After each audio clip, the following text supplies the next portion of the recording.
आपका नाम? सर मेरा नाम दीपक विश्वकर्मा है और सर नाम अनिल विश्वकर्मा। पेशे से हम एक टीचर हैं। यहाँ पर 2-3 सालों से हम कोचिंग पढ़ा रहे हैं 9th और 10th के बच्चों को। अच्छा, क्या मामला है आपका? सर मामला यही है कि दिनांक 26/10/2024 को कुछ घटना हुई थी कोचिंग स्थल पर, तो इसी के लिए हम थाने में भी गए थे लेकिन कुछ हुआ ही नहीं। यहाँ पर क्या हुआ कि एक लड़का था आयुष यादव सन ऑफ राजेश यादव, थोड़ा सा बदमाशी किया। इसके लिए हमने बोर्ड पर बुलाया कि बच्चा चलो सवाल लगाओ बोर्ड पर। मैथ का कुछ हमने क्वेश्चन दिया, नहीं आया, लगा भी नहीं रहा था। उसके बाद हमने थोड़ा सा उसको डांट दिया तो अभद्रता करने लगा, हमारे ऊपर हमला किया, हाथापाई करने लगा। इसीलिए हमने उसको उसके पिताजी से बात करके तब हमने उसको भेज दिया घर पे। और जब पिताजी से बात की हम तो पिताजी उसके बोले कि हम उसको अपने बच्चे को समझा देंगे। हमने कहा ठीक है चलिए समझा, अच्छी बात है। तो हम सब भी संतुष्ट हो गए, उनके पिताजी भी मान लीजिए संतुष्ट हो गए। तो हम थोड़ी नहीं जानते थे कि हमारे ऊपर गुंडे आएंगे हमला करने। 2-4 गुंडों को लेकर आया, लगभग 10:30 बजे सुबह में 10-10:30 बजे वही करीब आया और हमारे ऊपर हमला कर दिया। अच्छा, वो गुंडे लेकर आया आपके पास? जी।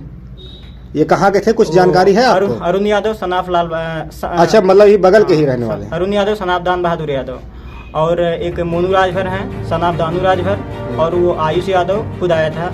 उसके पिता का नाम राजेश यादव है। राजेश यादव। तो आप कहीं तहरीर दिए इस घटना की? उसके बाद तुरंत हम थाने में गए। हमारा शर्ट फट गया था, चोट उन्हीं में हमारे चोट आई थी, थोड़ा सा गंभीर चोट भी आई थी, गिर पड़े थे वहाँ पे। जब मारा तो हम गिर पड़े थे वहीं पे और चोट भी आई थी। इसीलिए हम तुरंत थाने पर गए। तो थाने वाले क्या कि 151 कर दिए, हमारा भी चालान कर दिए। हम ही पीड़ित थे, हमारे खिलाफ मुकदमा कर दिया, 151 लगा दिया गया। अच्छा। और लगभग 6 बजे तक हमको वहाँ पे बैठाया गया, मेडिकल नहीं कराने दिया गया हमारा। सब मेडिकल भी नहीं कराने दिया गया हमारा। वहाँ पर जो वहाँ पर थे सब उनके द्वारा हमारे ऊपर दबाव बनाया गया, जो थाने के लोग थे। मेडिकल नहीं कराने दिया गया, जबरदस्ती हमसे सिग्नेचर कराया गया उसमें। अच्छा, मतलब कारण है जबरदस्ती सिग्नेचर किसने कराया? वही सब जो थाने के लोग थे, दीवान जी वहाँ के। अच्छा, दीवान थे। हाँ। नाम पता है उनका? नाम तो उनका नहीं पता है, जबरदस्ती हमसे साइन करवा लिए। तो साइन करवा लिए, मेडिकल नहीं कराने दिए। थाना कौन सा लगता है? हमको चोट भी थाना जैतपुर है सर। जैतपुर। हाँ, जो SHO मैडम है वंदना गरहरी हैं। अच्छा, वंदना गरहरी। मैडम उस दिन थी नहीं, छुट्टी पर थी उस दिन। अच्छा, उस दिन छुट्टी पर थी। 2 दिन के लिए मैडम छुट्टी पर थी उस वक्त जिस दिन घटना हुई। उसके बाद फिर हम कप्तान साहब के यहाँ गए उसी को लेकर के कि सर हमारा मेडिकल नहीं करने दिया गया और घटना की कोई जांच भी नहीं हुई। आज तक घटना स्थल पर 2 महीने हो गया, लेकिन आज तक सर घटना स्थल पर कभी पुलिस ये नहीं पूछने आई कि बच्चे क्या क्या हुआ था, कभी नहीं आई घटना स्थल पर। अच्छा, पुलिस नहीं आई पूछने? हम कप्तान साहब के यहाँ गए तो कप्तान साहब हमको भेज दिए, पुनः थाने पर भेज दिए मैडम से बात करके, वंदना गरहरी से।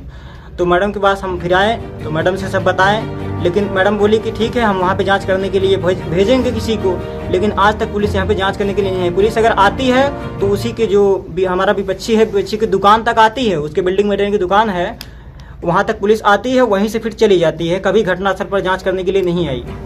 और उसके बाद दिनांक अभी जल्दी ही 13/11/2024 और पुनः 26/11/2024 को मोनू राजभर और अरुण यादव के द्वारा हमको फिर धमकी मिली कोचिंग स्थल में आकर करीब 4 बजे शाम को। अच्छा, मतलब उन दबंगों द्वारा आपको बराबर धमकी मिल रही थी। करीब वही 26 तारीख को करीब 4 बजे बच्चों के सामने, 9th के बच्चे थे, छोटे छोटे बच्चे हैं, बच्चों को भी डर लगता है, आने जाने में उनको डर लगता है। तो धमकी मिली। उसके बाद फिर हम ऑनलाइन कंप्लेन किए, लेकिन उसका भी कुछ नहीं हुआ, फर्जी निस्तारण दिखाया गया। हम ऑनलाइन कंप्लेन किए लेकिन उसका थाने से फर्जी निस्तारण करके दिखाया गया और कुछ हुआ ही नहीं। अभी तक कुछ नहीं हुआ। कभी पुलिस यहाँ पर जांच करने के लिए कभी आई ही नहीं। और रामजीत यादव उनका नाम है, वो बोले कि अपनी सुरक्षा कर लो, अपनी सुरक्षा रख लो। और यहाँ के जो कौन कहा अपनी सुरक्षा रख लो? दीवान है रामजीत यादव। अच्छा, रामजीत यादव थाना दीवान ने कहा हाँ कि अपनी सुरक्षा स्वयं रख लो। सुरक्षा साक्ष्य भी हमारे पास है, जो बोले थे उसका साक्ष्य हमारे पास है। अच्छा। वो बोले कि अपनी सुरक्षा रख लो। और वहाँ के जो SI हैं, जो सब इंस्पेक्टर हैं SI अमित वर्मा, वो बोले कि बेटा तुमको हम फर्जी केस में बजा कर तुम्हारी ज़िंदगी खराब कर देंगे, पढ़ाई लिखाई कर रहे हो, ज़िंदगी तुम्हारा खराब कर देंगे हम, इस सब के चक्कर में मत पड़ो। सब बच्ची का। अच्छा, इस तरीके से थाने द्वारा धमकी दी जा रही है? सर हमको पहले 1 दिन पहले बुलाया गया और लगभग वही 1 दिसंबर को हमको बुलाया गया और हम गए, अमित वर्मा जी ने हमको बुलाया, हम गए वहाँ पर। दोपहर को हम गए, विपक्षी को बुलाया जा रहा था, विपक्षी नहीं आया। तो अमित वर्मा हमसे बोले कि हम तुम्हारे विपक्षी से जाकर के शाम को मिल लेंगे, तुम अगले दिन आना। अच्छा। उससे शाम को जाके मिले या ना मिले तो हम नहीं जानते हैं, लेकिन फिर 2 तारीख को हमको पुनः बुलाया गया। बताइए हम बार क्या थाने में जाएंगे, हमें यही काम है, हमारे पास भी तो हमको कोचिंग पढ़ाना है। सर थोड़ा सा हम भी आर्थिक स्थिति थोड़ा कमज़ोर हैं, गरीब फैमिली से बिलोंग करते हैं, इसलिए हमारे ऊपर थोड़ा दबाव बना। और ये दबंग जो हैं इन सब के द्वारा बराबर हमको धमकी मिलती है। बच्चों को भी डर रहता है, जो हमारे यहाँ जो बच्चियाँ पढ़ती हैं उनको भी डर लगता है। कई बार बच्चियाँ हमसे कह चुकी सर अच्छा। इन सबसे हमको भी डर लगता है हमेशा। और जो मोनू राजभर है वो हमेशा यही सब करता है, लड़ाई झगड़ा, दबंगई, छेड़खानी। अच्छा, बच्चों को भी ठीक। सर बच्चों को डर रहता है, इसी बात का हमें ज़्यादा टेंशन रहता है। तो आप शासन प्रशासन से क्या चाहेंगे? सर शासन प्रशासन से यही चाहते हैं कि हमको उचित न्याय मिले और दबंगों को। बच्चों, क्या आप बता सकते हैं कि उस दिन क्या घटना हुई थी? क्या बताइए। सर उस दिन आयुष था, मतलब सर बुलाए उसको बोर्ड पे सवाल लगाने के लिए, मतलब वो आया नहीं। तो सर से हाथापाई करने लगा हाँ, कि थोड़ा सर तेज मैं बोलिए, सवाल तेज नहीं बोलिए। लगाऊंगा, हाँ, आप जो करना आप कर लो। वो गैटक से बैठ गया अपने। अच्छा सर से मतलब सर डांटे हुए उसको, अच्छा हाथापाई करने लगा सर से। अच्छा, मतलब हाथापाई करने यस लगा। सर, चला गया। और बताएंगे क्या हुआ था? उस दिन वही सर सब लाइव बोर्ड पर सवाल लगाने के लिए नहीं लगा रहा था, जाकर बैठ गया। अच्छा हाथापाई करने लगा, सर डांट कर भगा दिए। अच्छा, इसी कारण से बस। झगड़ा विवाद हुआ था। बस तो जब घटना हुई थी, आपके सर जी को पीटा गया था, जी। तो आप लोग यहाँ पे मौजूद थे? नहीं, हम लोग को नहीं। स्कूल जाना था, हम लोग चले गए थे घर। करीबन 10 बजे की बात। अच्छा, तुरंत चले। अच्छा, करीबन 10 बजे की बात हाँ है। 10 बजे की बात है। अच्छा, आप लोग कुछ बताना चाहेंगी? मतलब क्या हुआ था उस? मतलब वो थोड़ा गुंडा टाइप में था, फिर उसके बाद सर उसको बुलाए। थोड़ा तेज बोलिए, कैसा था वो? थोड़ा गुंडा टाइप में था, स्कूल में भी बदमाशी करता था। फिर उसके बाद सर उसको बुलाए तो बोला कि हम नहीं लगाएंगे। सर उसके पापा के पास फोन लगा दिए।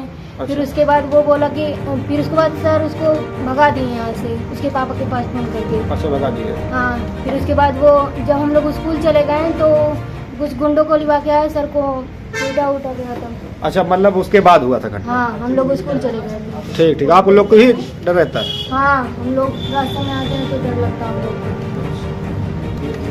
सर जब क्या- आयुष को बुलाए तो सर आयुष बोला मैं नहीं आऊँगा। बार बार उसको बुला रहे हैं, आओ लगाओ, तो नहीं आ रहा था उसको। फिर उसके बाद उसको पापा के पास फोन लगा दिए। अच्छा, तो वो क्या में तो बोल रहा है कि उसके बाद सर से हाथापाई होने लगा। सर उसको तो बोले जाओ घर, बोला नहीं जाएंगे। उसी में अच्छा। सर भगा दिए। तो फिर कुछ गुंडों ने आकर हमको मारा। अभी तक हमको न्याय नहीं मिला है। यहाँ पर 2 महीने हो गए, लेकिन कभी पुलिस जांच करने के लिए नहीं आई। थाने में जाते हैं तो वहाँ के जो दीवान है रामजीत यादव बोलते हैं कि अपनी सुरक्षा रख लो, हम कुछ नहीं कर पाएंगे। सर हम कप्तान तक जा चुके हैं, लेकिन हमारा कुछ सुनवाई नहीं हुआ। अच्छा, कप्तान तक आप जा चुके, कोई सुनवाई नहीं? जा चुके हैं। उचित न्याय चाहते हैं हम।